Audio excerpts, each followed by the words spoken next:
This is Pet Life Radio. Let's talk pets.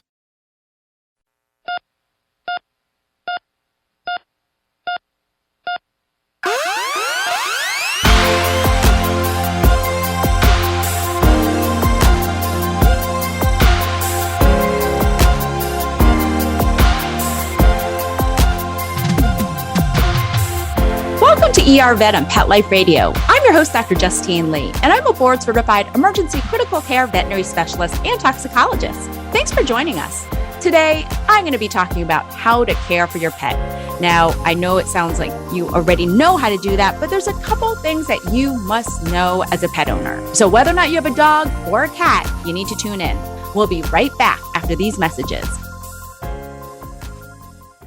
As a veterinarian, I want you to keep your dog as healthy and happy as possible. Well, you may have read a lot about bone broth's benefits for dogs, but if you're like me, you're too busy to cook bones for hours. So why not check out Rockwell Pets Pro Natural Dog Bone Broth? It comes in the convenience of a dry product, and you just sprinkle the powder on top of your dog's regular meal. It helps relieve arthritis pain with its anti-inflammatory turmeric and boosts appetite, even for finicky eaters. Plus, it's fast and easy, and you don't have to boil any bones. It's vet approved, made in the US, and comes with a money-back guarantee. For more information, check out rockwellpetspro.com. That's rockwellpetspro.com.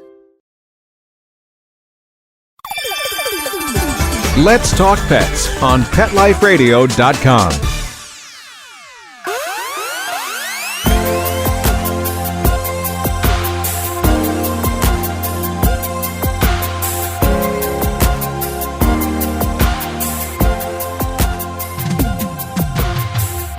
Welcome back to ER Vet on Pet Life Radio.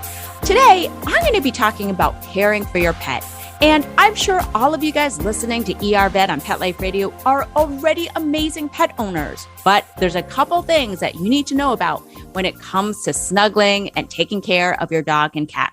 And that's what we call animal husbandry. No, that doesn't mean that your husband or your partner cares for your dog or cat.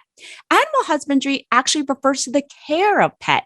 Now, I get it. You guys know all about your dog's habits, whether or not it's drinking out of the toilet, what kind of food they eat, how they like their cuddles, what time they go to bed.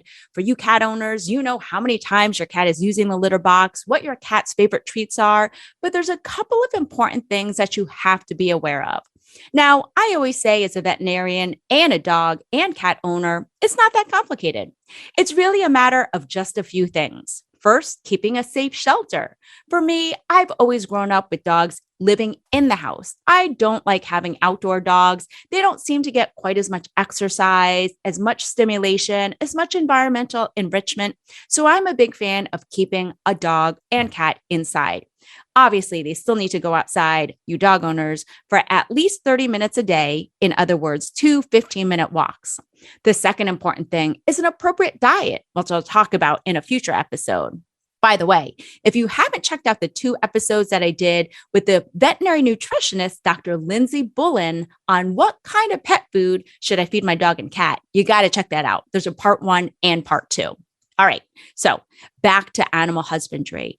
1, we want to provide that safe shelter. 2, we want to make sure our pets have an appropriate diet. We want to make sure they always have access to clean water. No, that doesn't mean just refilling the water bowl once a week. It means actually physically washing the dog bowl or the cat bowl every couple of days and refilling it with clean water. Next important aspect of animal husbandry, it's going to be appropriate grooming, like trimming the nails and brushing or bathing the coat. Now, if you have a dog that ends with a doodle, that type of hair coat continuously grows. And what a lot of people don't realize when they spend the $3,500 on a Labradoodle or a Golden Doodle or whatever doodle mix you're buying is that it also requires monthly grooming. That's right. Typically $60 to $80 every 4 to 6 weeks to get groomed because that type of curly hair doesn't traditionally shed. It needs to be groomed and shaved off. Please don't do this at home. Let a professional do it. Okay. For the rest of you pet owners, If you have a dog or a cat, please take the time to brush them, ideally once or twice a month. I really like those glove combs where you're sitting on a sofa, you can comb and brush and pet your cat, and they don't even realize that they're being brushed at the same time. When it comes to trimming nails, I can't tell you how many times in the veterinary ER, I see poor dogs and cats coming in with really long nails. In fact, sometimes it's even an emergency where a pet owner will bring in their pet, pay $160 for an ER fee for their pet limping, only to find out that the nail has grown so long, it's actually curled and embedded into the soft paw pad, that tissue underneath, and it can cause a secondary infection. So I have it on my Google Calendar, which I live off of, to make sure that I'm trimming my pet's nails once a month. After that, there really isn't too much more to know about dog and cat ownership. Again, safe shelter, an appropriate diet with clean water, appropriate grooming, like brushing or bathing a coat, trimming nails, and environmental enrichment. Of course, you guys have heard my previous episodes of ER Vet and Pet Life Radio, and you know I'm also a huge advocate for preventative care. What does that mean? That means going to your veterinarian once a year for an annual examination. It means making sure that your dog, your cat go through their entire vaccine series, their entire puppy series. In other words, 3 to 4 vaccines after 5 to 6 weeks of age until they reach 16 to 20 weeks of age. For you cat owners, when your cat is a kitten, you want to make sure your kitten has gone through the whole kitten series, 2 to 3 vaccines every 3 to 4 weeks, starting at about 5 to 6 weeks of age.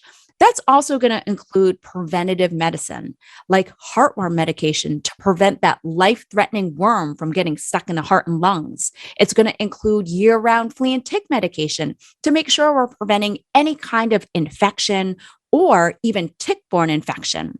Now, a couple other hints that I wanted to add in.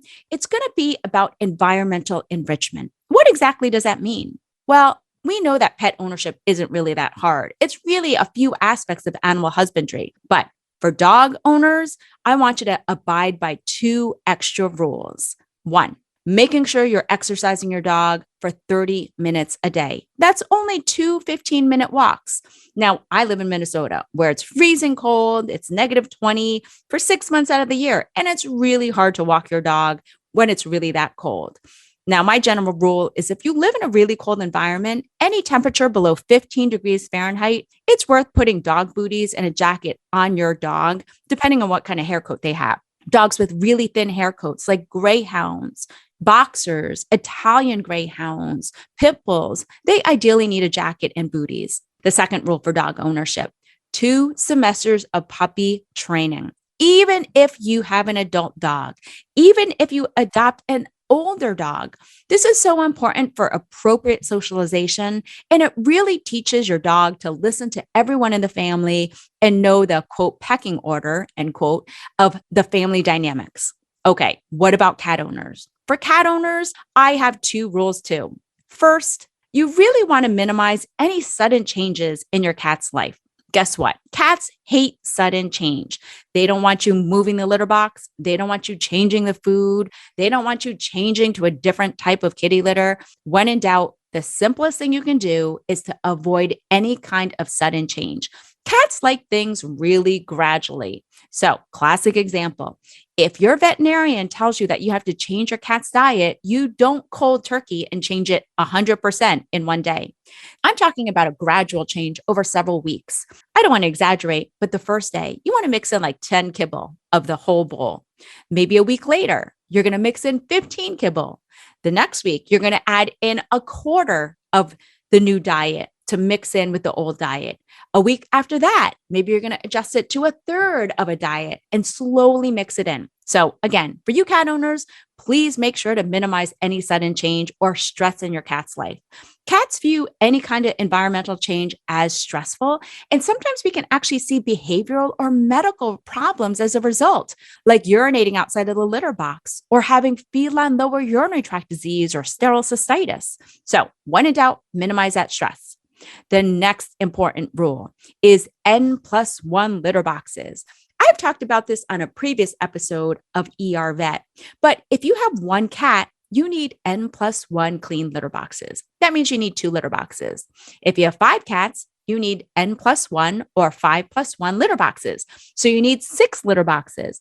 You're probably thinking, no way can I have that many litter boxes in the house. Well, please be aware, as an ER vet, I see secondary medical problems when cats don't have access to a clean litter box. So trust me, you really want to avoid these costly urinary obstructions or urinary cystitis problems by cleaning your cat's litter box every single day and having the right number of litter boxes. I'm also going to tell you, when it comes to cat litter boxes, they come in all shapes, sizes, and colors. When it comes down to kitty litter boxes, I honestly recommend using an automatic litter box. That's what I use. I use a litter robot for my cat. That way, whenever my cat uses a litter box, 7 minutes after the litter box senses that my cat has left, my litter robot will completely cycle and provide my cat a fresh, clean bed of kitty litter every single time. Now, if you can't afford that, that's not an option for you. You want to scoop every single day. Just because you have extra litter boxes in your house doesn't mean that you scoop less frequently. I'm talking every 24 hours. For you cat owners who scoop multiple times a day, your cat loves you even more. Why is this important? If your cat is stepping into a really, really dirty litter box, say you haven't scooped it in 2 to 3 days, you can imagine how disgusting it is for cats to stick their paws into this dirty toilet and potentially step in urine clumps or fecal clumps. Not only do you not want that walking all over your floor and on your counters, but cats aren't going to go into the litter box as frequently because they don't want to step on that crap. Literally. What can happen is if your cat has crystals or grit or any kind of inflammatory cells like white blood cells in their bladder, if they only urinate once a day, their urine's going to get more and more concentrated, resulting in those crystals or clumps or grit or inflammatory cells getting more concentrated. And that can potentially result in feline lower urinary tract disease, which is a sterile cystitis, or even a feline urethral obstruction. Now, please make sure to check out a previous episode of ER Vet because we talked about that extensively, and it's really important to know what clinical signs you want to watch for. You'll have to check it out at My Cat's Not Urinating, Do I Need to Go to the Vet? So this aired back in 2017, but definitely worth listening to. All right, so those are my simple rules. When it comes to taking care of your dog and cat, it doesn't have to be that complex. It's going to be focusing on animal husbandry. That's right, caring for animals, providing a safe shelter, making sure your dog or your cat is on an appropriate diet, making sure they always have access to clean, fresh water, appropriate grooming, like bathing them, brushing them, and trimming their nails at least once a month. Making sure for dogs that you're exercising them 30 minutes a day and committing them to 2 semesters of puppy training. And for cat owners, minimizing any stress and making sure that you have the right number of litter boxes. There you have it. Pet ownership isn't that hard, and it's so rewarding. So trust me, as a dog and cat owning veterinarian, I want you to make sure you're taking care of your pet the best way.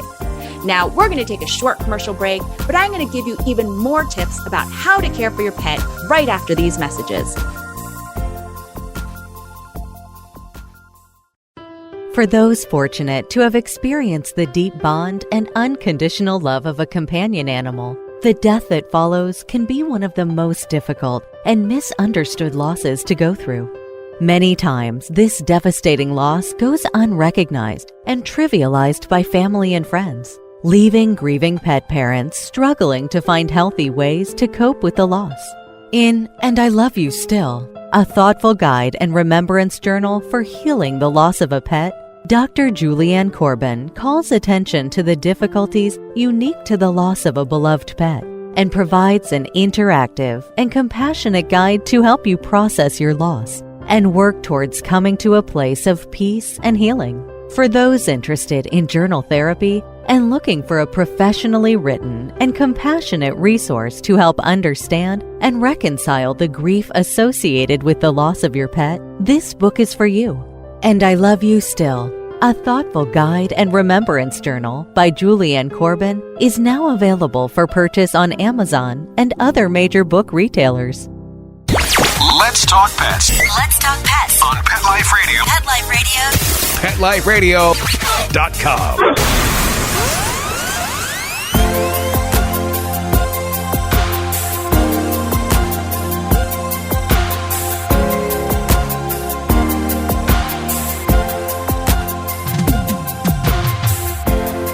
back to ER Vet on Pet Life Radio.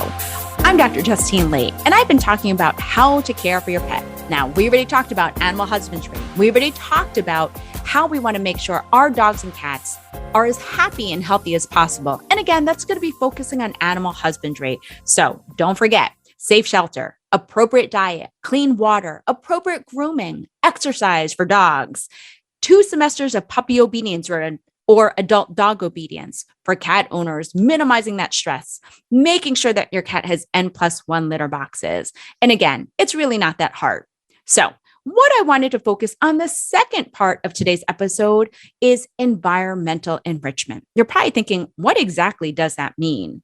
Well, when it comes to environmental enrichment, the Ohio State University has an amazing website at indoorpet.osu.edu. So make sure to check that out. Now, in general, animal behaviorists and veterinary professionals define environmental enrichment as 5 categories: food enrichment, sensory enrichment, specifically your 5 senses like taste, hearing, touch, smell, and sight, novel objects, social enrichment, and positive training. Now, I promise in a future episode of ER Vet, I'm actually going to talk about the importance of positive training. So we'll do that in a future episode. So stay tuned for that. But let's focus on a couple things right now. When it comes to food enrichment, you're probably thinking, oh, does that mean I have to change food all the time? Absolutely not. In fact, most veterinarians actually advocate that you keep your dog and cat on the same diet if they're doing well on that diet. But what I like to do in terms of food enrichment is I like to make sure that I use some type of puzzle feeding toy if possible. You can find these on Kong's website, on Amazon, but these are basically slow treat dispenser toys. And these are great, especially if you're going back to work anytime soon. What I like to do is I like to fill my dog or cat's meal directly into one of these feeders. And it's a great way of distracting your pet when you leave the house. You can use something like simply freezing a Kong toy with some chicken broth. So it provides hours of fun for your dog while you're gone. Ideally done on a carpetless floor. Same exact thing for cats. Remember, cats don't typically gorge on one meal once a day. What they prefer to do is graze. Now, in full disclosure, I use a feeder robot, so it feeds 1/8 of a cup 4 times a day, and it's already scheduled. That way, my cat isn't begging for food at 5 a.m. because I can automate all that stuff. But if you don't have that, a great option is to, again, use one of those puzzle treats. If you don't have the financial means to do that, get creative. You can use something as simple as a toilet paper roll. Simply put a couple treats in there, fold the edges, throw it in the corner of the floor, and your cat will bat it around and eventually get it open. Another great homemade DIY, using a muffin tin. Okay, when was the last time you actually made muffins? When in doubt, just use your metal muffin tin and sprinkle some food in each of the muffin tins. And this is a great way of providing environmental food enrichment. That way your pet has to work to get that out and they don't eat and gorge all at once. Another way, especially for you cat owners, cats love having a window perch or some kind of cat bed where they can look outside. So take the time to splurge on a scratching or climbing post, put it by a window where they can look outside and check out what's going on. When it comes to food enrichment and sensory enrichment, especially for cats, I'm going to give you one important tip that a lot of cat owners make the mistake of doing. Please don't put your cat's food and water right next to the litter box. Why? Do you like eating in the toilet? No, you don't want to eat your meals in the bathroom. So when in doubt, please separate where your cat's food and water source is and move it in a totally different room where the litter box is. Another important tip, please don't put your cat's food and water sources or litter boxes near any noisy appliances. I'm talking things like the furnace or the hot water heater or even the dishwasher, because when it turns on all of a sudden, it can really scare your cat. Remember, cats don't like sudden anything. They don't like sudden changes. They don't like sudden sounds. They don't like sudden noises.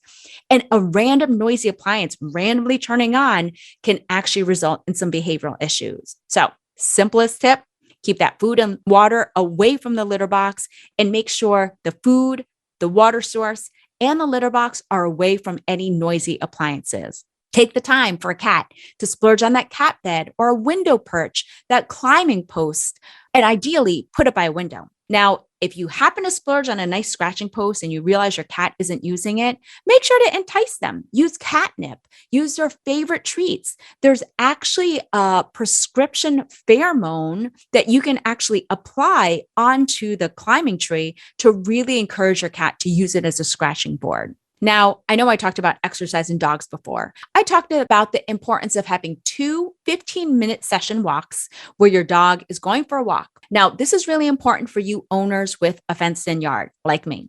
A lot of people will just open the back door and they think their dog is exercising outside. Well, they're not. They're just lying in a sunbeam. And in fact, fenced-in dogs in backyards get less exercise than the majority of dogs out there. So please take the time to get a sturdy leash that's secure, a sturdy collar, and go exercise your dog. Not only is this good for your dog, but it's really good for you too. Keep in mind, environmental enrichment includes letting your dog sniff around because they are getting so stimulated from all the smells out there. Now, you cat owners, this does not exclude you. Your cat still needs exercise too. Keep in mind, most cats are pretty lazy, they're pretty inactive, and as a way of providing environmental enrichment and helping burn off some calories, you really want to start exercising your cat too.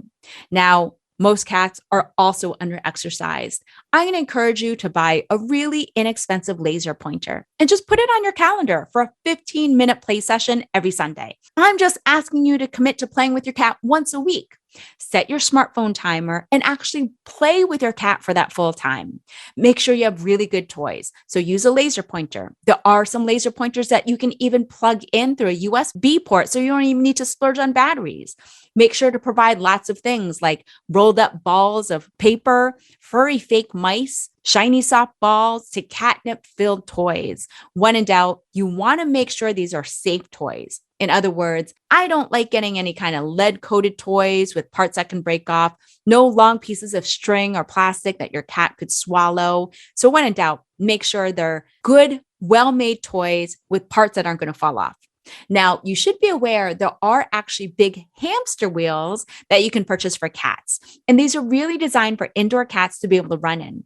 These are about $200 and they're pretty big. So if you live in a small apartment, don't worry, you don't have to get one of these. If you want to splurge, go for it, but you can just splurge on that $5 laser pointer instead. Get creative. You want some DIY tips on environmental enrichment in cats? Use an empty cardboard box, a brown paper bag that's empty, balled up wads of paper, or even an empty plastic bag. Just make sure your cat doesn't swallow it. Another way of helping your cat get exercise, I personally put my cat's litter box in the basement and her food on the second floor. So she's forced to hit a couple of stairs to get some exercise.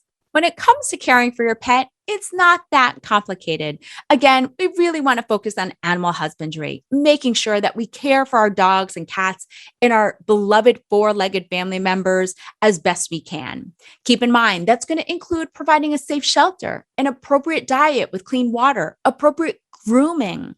After that, it's really not that complicated. It's making sure your dog and cat get appropriate preventative care. They go to the vet every year, that they're vaccinated and protected, that they're on heartworm, flea, and tick medication, that you're leash walking them, ideally 30 minutes a day. For cat owners, making sure that you're still committing to exercise, whether or not it's just with the laser pointer, that you're providing appropriate environmental enrichment in the form of puppy obedience classes. For you cat owners, making sure that you splurge on cat beds, cat trees, cat toys. Again, a lot of this is totally DIY. You can do it at home. Again, that empty cardboard box, that empty brown paper bag or plastic bag, just wadded up balls of paper, to splurging on some inexpensive cat toys or that cheap laser pointer, using catnip or treats to really entice your cat to use cat scratching posts, letting them look out the window, making sure that we're keeping our cats and dogs appropriately stimulated. I already know you guys are loving up your pets, but take it to the next level and make sure you're providing the best animal care so we can keep our pets happy and healthy for as long as possible. Well, that brings me to the end of today's show. Find me at drjustinelee.com, on Facebook or Instagram at Dr. Justine Lee, or email me your pet questions at drjustine@petliferadio.com. With that, we're out of time, and we want to thank our producer, Mark Winter, for making this show possible. Take good care of your pets, and we'll see you at the next episode. Let's Talk Pets, every week on demand. only on PetLifeRadio.com.